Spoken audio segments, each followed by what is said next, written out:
आज हम लेखांकन के बारे में पढ़ेंगे।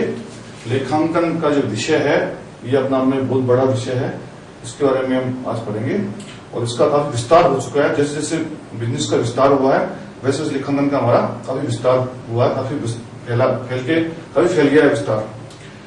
लेखांकन के मूल तत्व में हम पहले देखेंगे कि लेखांकन की आवश्यकता क्यों हुई, लेखांकन का कार्य अपन क्यों करते हैं, इसकी आवश्यकता क्यों हुई। इसलिए हुई कि हमारी स्मरण शक्ति है, हमारी जो याददाश्त शक्ति है वो बहुत कम है। हम किसी बात को, किसी व्यवहार को, किसी ट्रांजेक्शन को, किसी सौदे को कुछ समय के लिए याद रख सकते हैं, लेकिन एक बहुत लंबी अवधि तक के लिए उसको याद रखना हमारे लिए संभव नहीं है। इसलिए इस लेखांकन की हमें आवश्यकता पड़ी कि जो कुछ हम सौदे करते हैं, जो कुछ हम ट्रांजेक्शन करते हैं, जो कुछ हम लेन देन करते हैं, उनको हम लिख लें। लेखांकन सरल भाषा में अपन कह सकते हैं कि लेन देनों को लिखना। लेन देन मतलब हम किसी से कुछ लें और किसी से कुछ दें। इसको मुद्रा के मूल्य में हम इसको क्या करते हैं, लेखांकन करते हैं। मुद्रा में इसको अपन लोग लिखते हैं, इसको हम लेखांकन के कहते हैं, लेखांकन कहते हैं। लेखांकन के बारे में अनेक परिभाषाएं दी हुई हैं। सबसे पहले हम देखेंगे American institute of certified public accountants के बारे में, जो अकाउंटेंट्स जो एसोसिएशन ने जो परिभाषा दी है उसके बारे में हम पढ़ेंगे, उसके बारे में हम देखेंगे। उसमें लिखा हो, उसमें जो बताया हमको वो है लेखांकन एक कला है। लेखांकन एक कला है। लेखांकन एक कला है, एक कला है। फिर जिसके द्वारा वित्तीय लेन देनों को, जिसके द्वारा वित्तीय लेन देनों एवं घटनाओं को, वित्तीय लेन देनों एवं घटनाओं को मुद्रा के रूप में लेखाबद्ध किया जाता है। मुद्रा के रूप में लेखाबद्ध किया जाता है, मतलब मुद्रा की भाषा में उसको हम लेखाबद्ध करते हैं, उसको लेखांकन कहते हैं। मुद्रा के रूप में लेखांकन करना, मुद्रा के रूप में लेन देनों का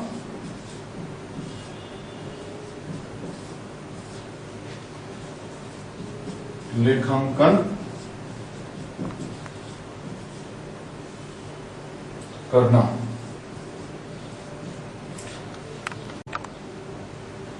पहले हम देखते हैं कि लेखांकन की क्या परिभाषाएं दी गई हैं। सबसे पहले हम देखते हैं लेखांकन की American institute of certified public accountants association ने जो परिभाषा दी है उसको हम देखते हैं। पहले हम उसको बोर्ड पे लिखते हैं और फिर उसको अपन इसका विवरण देखते हैं, उसके बारे में डिस्कस करते हैं। लेखांकन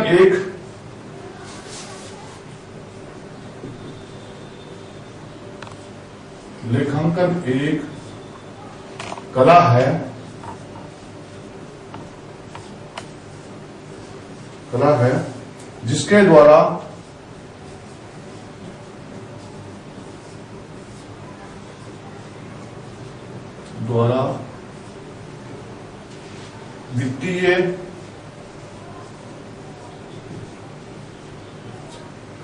वित्तीय लेन देनों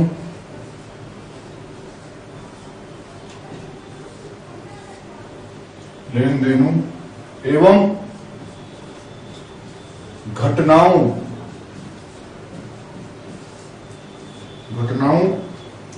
को मुद्रा के रूप में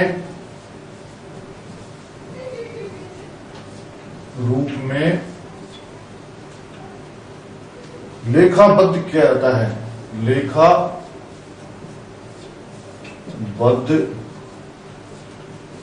किया जाता है, लेखाबद्ध किया जाता है तथा महत्वपूर्ण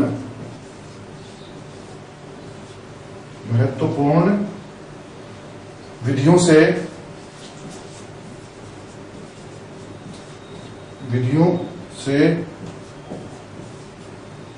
वर्गीकृत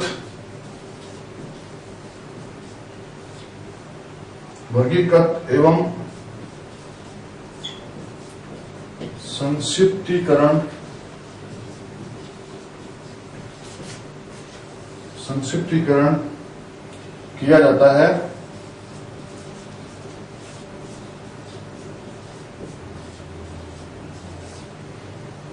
तथा उसके परिणामों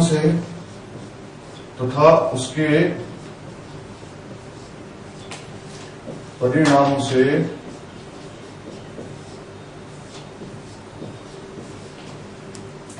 निष्कर्ष निकाले जाते हैं, संक्षिप्त निष्कर्ष निकाले जाते हैं। ये परिभाषा दी है ऑल इंडिया अमेरिकन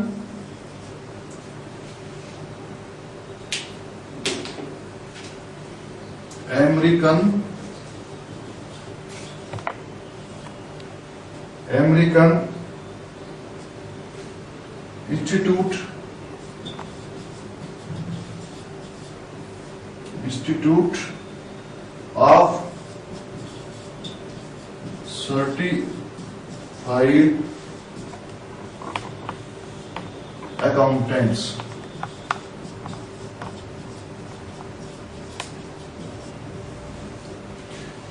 इसमें ये परिभाषा दी है, इस संस्था ने परिभाषा दी है। ये सबसे बड़ी इंस्टीट्यूट है अमेरिका की, जैसे अपने यहाँ सी इंस्टीट्यूट है, वैसे सबसे बड़ी इंस्टीट्यूट है अमेरिका की American institute of certified accountants.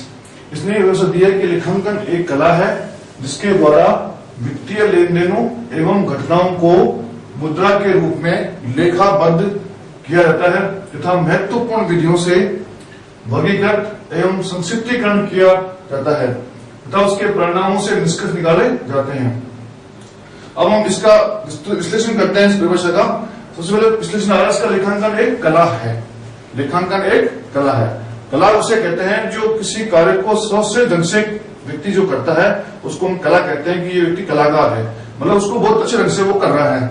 तो लेखांकन भी एक कला है। जो व्यक्ति लेखांकन का कार्य करता है उसमें उसको उस कार्य को करते करते इतनी अभ्यस्तता आ जाती है कि उस ढंग को अच्छी तरह से करता है, अच्छी तरह से उसको कर पाता है। तो लेखांकन एक कला है। इसके द्वारा वित्तीय लेन देनों का, इसमें क्या करते हैं हम, वित्तीय लेन देन जो होते हैं हमारे, जो कुछ हम लेन देन करते हैं, मतलब कुछ लेना या किसी को कुछ देना, लेन और देना, लेना और कुछ देना, लेन देन एवं घटनाओं को मुद्रा के रूप में लेखाबद्ध किया जाता है। मतलब उसको लिखते हैं हम, कहीं इसको जाकर के लिख लेते हैं, उसको लेखाबद्ध किया जाता है तथा महत्वपूर्ण विधियों से वर्गीकृत एवं संक्षिप्तीकरण किया जाता है एवं उसके परिणामों से निष्कर्ष निकाले जाते हैं। तो इसमें एक काम हो गया कला है, दूसरा लेन देनों एवं घटनाओं का मुद्रा में लेखाबद्ध किया जाता है, तीसरा काम हो गया इसमें उनको वर्गीकृत किया जाता है। अलग क्लास का इनको क्या करते हैं, अपन छांटते हैं, वर्गीकृत करते हैं, फिर उस वर्गीकरण के आधार पर फिर उसका संक्षिप्तीकरण करते हैं, उसको शॉर्ट रूप में अपन बढ़ाते हैं, उसके बाद उसके परिणाम निकलते हैं और उन परिणामों को निकाले जाते हैं। उससे परिणाम निकलता है कि आखिर परिणाम क्या रहा।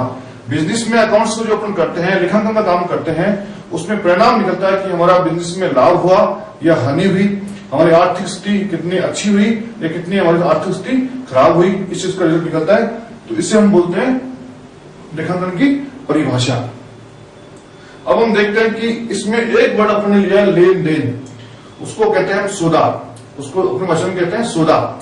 सौदे का मतलब होता है मूल्यों के स्थानांतरण को सौदा कहते हैं। मूल्यों का जो स्थानांतरण होता है आपस में, उसको हम सौदा कहते हैं।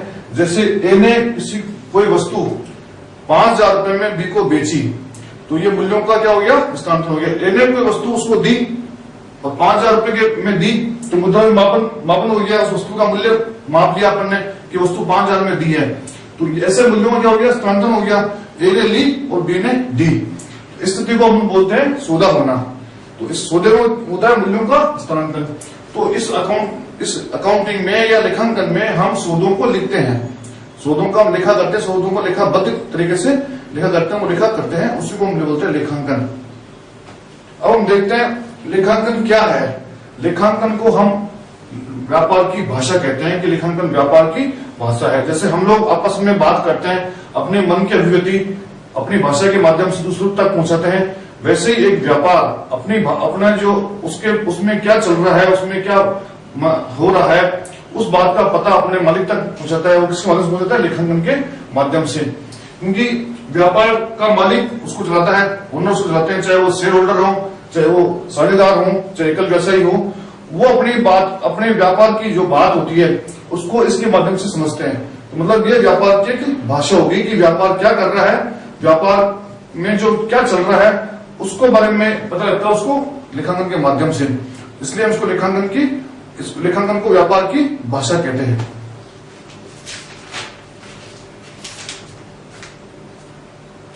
अब हम देखते हैं कि कभी कभी लेखांकन, पुस्तपालन, लेखाकरण, ये शब्द अपन देखते हैं, सुनने में आते हैं अपन को। क्या ये अलग अलग हैं या इनमें कुछ अंतर है या इनकी कोई अलग अलग अपनी सीमाएं बनी हुई हैं? पर इसको समझते हैं, क्योंकि इनमें बार बार अपन को कंफ्यूज होता है। बार बार हम इस चीज को देखते हैं कि ये अलग है या ये एक है। पर इसको आपको हम समझते हैं कि पुस्तपालन क्या है, लेखांकन क्या है और लेखाकरण क्या है।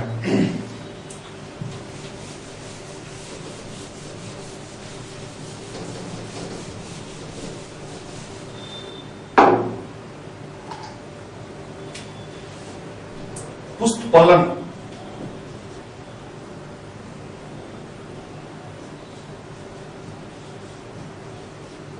पुस्तपालन एक संक्षिप्त रूप में है, उससे थोड़ा हम बड़ा रूप अगर देखते हैं तो वो आता है हमारा लेखांकन का। जैसे ये एक बड़ा अपने बनाया, वो हमारा लेखांकन हो गया। लेखांकन इसको इंग्लिश में बोलते हैं बुक कीपिंग। बुक कीपिंग इसको बोलते हैं अकाउंटिंग।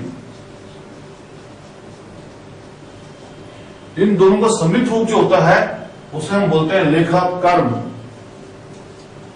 लेखाकर्म इसको इंग्लिश में बोलते हैं अकाउंटेंसी।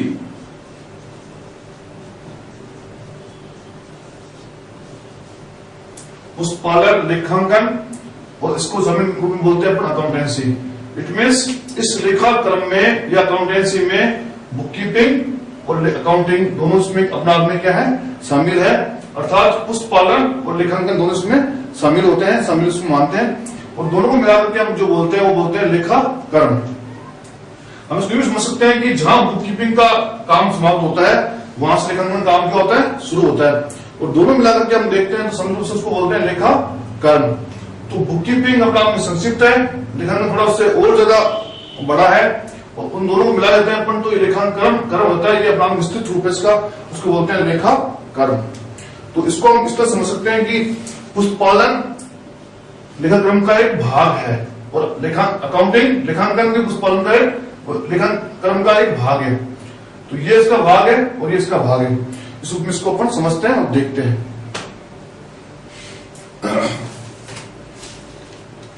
अब देखते हैं लेखांकन की प्रक्रिया कैसे करते हैं अपन, लेखांकन किस प्रक्रिया से गुजरता है, किस तरह लेखांकन हम करते हैं वो अपन देखते हैं।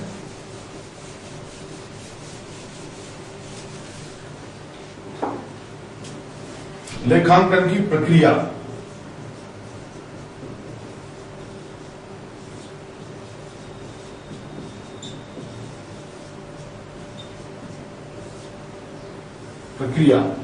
सबसे पहले इसमें देखते हैं लेन देनों की पहचान करते हैं। इसमें प्रक्रिया में सबसे पहला जो बिंदु आता है, इसमें स्टेप आता है अपना, वो आता है लेन देनों की पहचान।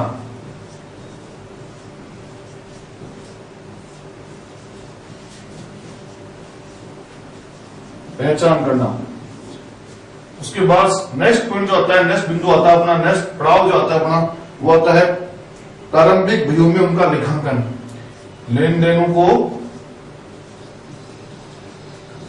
को प्रारंभिक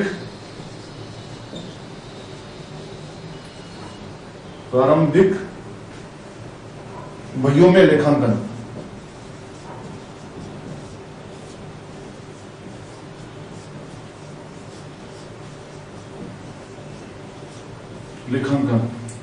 तीसरा पड़ाव अपन देखते हैं खाता बही करना। खाता बही, और नेक्स्ट आता है अपना अंतिम खाते तैयार करना।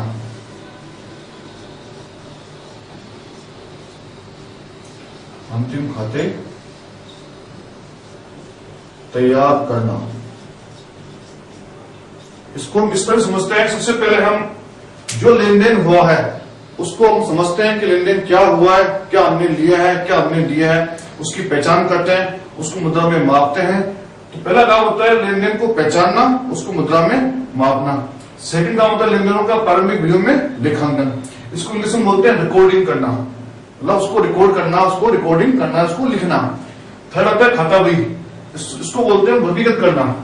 ये अलग पुस्तक में होता है, अलग पुस्तक में होता है, इसमें हम लिखते हैं और इस पुस्तक के आधार पर बाद में क्या करते हैं, अलग अलग वर्गीकृत करते हैं कि ये विक्रय के लेखे हैं, ये क्रय के लेखे हैं, ये खर्चे के लेखे हैं, ये आय के लेखे हैं, ये व्यय के लेखे हैं। तो सारी चीजों को अपन अलग वर्गीकृत करते हैं, वो खाता बही भी करते हैं। ये हमारे सेकंड स्टेप की वर्गीकृत की स्टेज है, उसको बोलते हैं वर्गीकृत करना। अंत में इस वर्गीकरण के आधार पर हम अंतिम खाते तैयार करते हैं। ये हमारा व्यापार का रिजल्ट शीट होती है, इससे रिजल्ट निकलता है। ये हमारा परिणाम शीट होती है, परिणाम का एक पन्ना होता है। इसमें हमने ये बताया है कि पूरे वर्ष भर में व्यापार ने क्या लाभ कमाया या कितनी हानि हुई, व्यापार के पास क्या संपत्ति है, व्यापार के पास में क्या उसकी देयताएं हैं, कितना उसको किससे लेना है, कितना उसको किससे देना है, इस बात को किससे लगता है, उसको बोलते हैं अंतिम खाते बनाना, अंतिम खाते तैयार करना। ये हमारी पूरी लेखांकन की प्रक्रिया होती है। सबसे पहले हम लेनदेनों की पहचान करते हैं, उसके बेस पे फिर हम उसको प्रारंभिक बिलों में लिखते हैं, फिर बाद में उसको खाता बही में लिखते हैं और अंत में उसको उन खाता बही के बेस आधार पर हम अंतिम खाते तैयार करते हैं। ये लेखांकन की हमारी पूरी प्रक्रिया होती है। अब हम देखते हैं लेखांकन की प्रविधि। लेखांकन की प्रविधि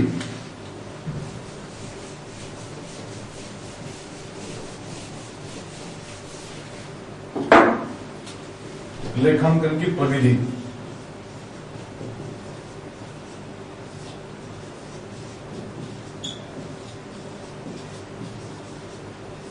इसको इंग्लिश में बोलते हैं अकाउंटिंग टेक्निक्स।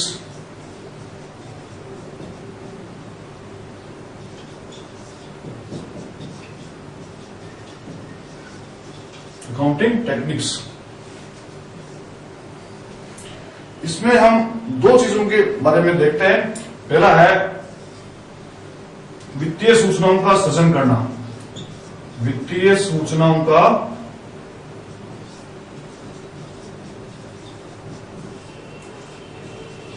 सृजन करना या निर्माण करना, सृजन करना या निर्माण करना।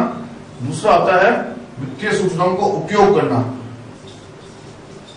वित्तीय सूचनाओं का उपयोग करना।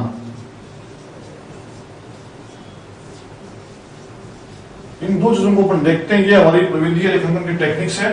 सबसे पहले हम वित्तीय सूचनाओं को सृजन करते हैं। पहले हम रिकॉर्ड करते हैं, उसके बाद में उसको हम क्लासिफाई करते हैं। पहले रिकॉर्ड मतलब उसको लेखांकन करते हैं, उसके बाद उसको वर्गीकृत करते हैं, उसके बाद उसका परिणाम ज्ञात करते हैं।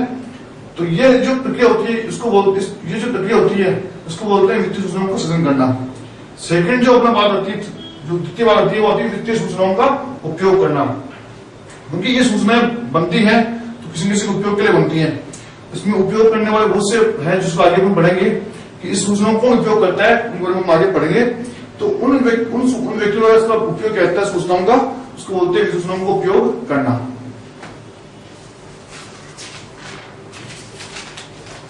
अब हम देखते हैं पुस्तक पालन का इतिहास। पुस्तक पालन कहां से शुरू हुआ या लेखांकन का कार्य कहां से शुरू हुआ, इसको अपन देखते हैं। क्योंकि जब तक किसी का इतिहास पता नहीं होगा तब तक हम उस विषय को समझने में हमें कुछ दिक्कत आ सकती है। तो इसलिए उसके इतिहास देखते हैं कि इसका इतिहास क्या रहा है, कब से ये लेखांकन काम शुरू हुआ, इसका अपन देखते हैं, इसको अपन समझते हैं। लेखांकन का कार्य जहां तक अपन देखते हैं कि जब मानव ने धन के बारे में सीखा, धन के बारे में पता लगाया उसकी धन क्या होता है, धन को संग्रह करना, धन के बारे में उसको ज्ञान हुआ, तब से हम बता सकते हैं कि पुस्तक पालन काम तब से लागू हुआ है, तब से पुस्तक पालन काम शुरू हुआ है, तब से लेखांकन काम शुरू हुआ है। तो इसको सरल भाषा में कह सकते हैं कि पुस्तक पालन का इतिहास धन के इतिहास से जुड़ा हुआ है, मतलब उससे कोरिलेटेड है कि जब से धन का इतिहास शुरू हुआ है तब से ही लेखांकन का इतिहास शुरू हुआ है। वैसे हम देखते हैं कि बेबीलोन की सभ्यता और वैदिक सभ्यताओं में भी कुछ ऐसे अवशेष मिले हमें, उससे हमको ज्ञात होता है कि उस वक्त भी, उस जमाने में भी लेखांकन कार्य होता था, किसी किसी रूप में लेखांकन कार्य होता था। ये हमको उसमें पता लगा, उसके प्रमाण हमें मिले हैं। जहां तक अपने धर्मशास्त्र की बात करते हैं अपन, तो धर्मशास्त्र में मनुष्य संहिता एक किताब होती है, अपनी एक शास्त्र होता है। उस मनुष्य संहिता के 7वें अध्याय, उसके 7वें अध्याय के 127 श्लोक, मनुष्य संहिता के 7वें अध्याय उसके 127वें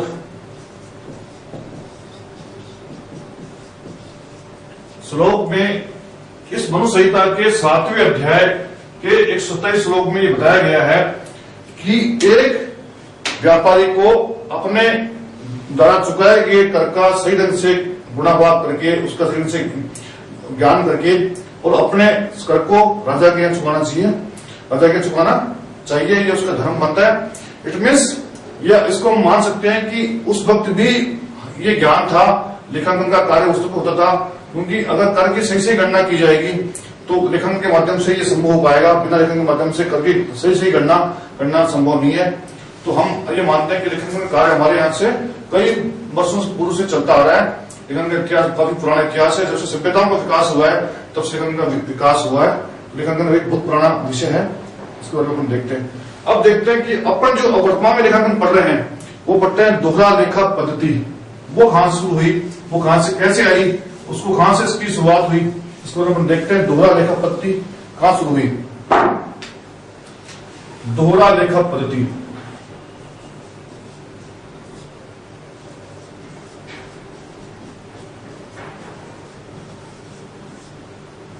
इस पद्धति में हम देखते हैं कि ये जो पद्धति है वर्तमान में, इसी पद्धति के आधार पर पूरे वर्ल्ड में, पूरे विश्व में लेखांकन कार्य हो रहा है। चाहे वो कंप्यूटर के माध्यम से हो रहा हो और चाहे वो पुस्तक के माध्यम से लेखांकन कार्य हो रहा हो, लेकिन अभी जो लेखांकन कार्य हो रहा है वो सब इसी लेखांकन पद्धति के आधार पर लेखांकन कार्य हो रहा है। उसको बोलते हैं दोहरा लेखा पद्धति। इसमें हर सौदे का दो पक्ष मानते हुए दो पक्ष में लिखा जाता है, इसको बोलते हैं दोहरा लेखा पद्धति। इसमें हर सौदे के दो पहलू माने गए हैं, दोनों पहलुओं पर लेखा करते हैं, इसको दोहरा लेखा पद्धति बोलते हैं।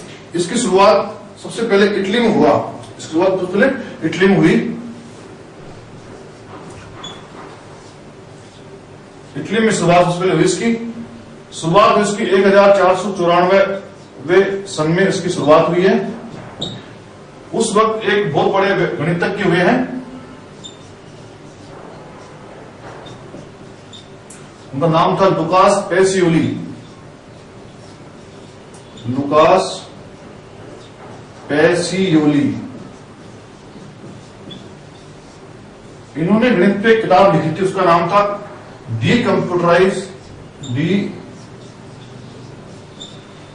Computerise structure. ये किताब इंग्लिश में प्रकाशित हुई थी। उसमें सबसे पहले इन्होंने डबल एंट्री सिस्टम या दोहरा लेखा पद्धति का उल्लेख किया था। उन्होंने बताया था कि हर लेन देन के दो पक्ष होते हैं, दोनों पक्षों में हमें लेखांकन करना चाहिए, उसको बोलते हैं दोहरा लेखा पद्धति। मतलब हम इसको समझ सकते हैं कि हमारे यहाँ भारत देश में दोहरा लेखा पद्धति इटली से आई है, सोनिया गांधी इटली से आई है और अपने दोहरा लेखा पद्धति इटली से आई है। इसको हम कोरिलेट कर सकते हैं, इसको मिला सकते हैं अपन।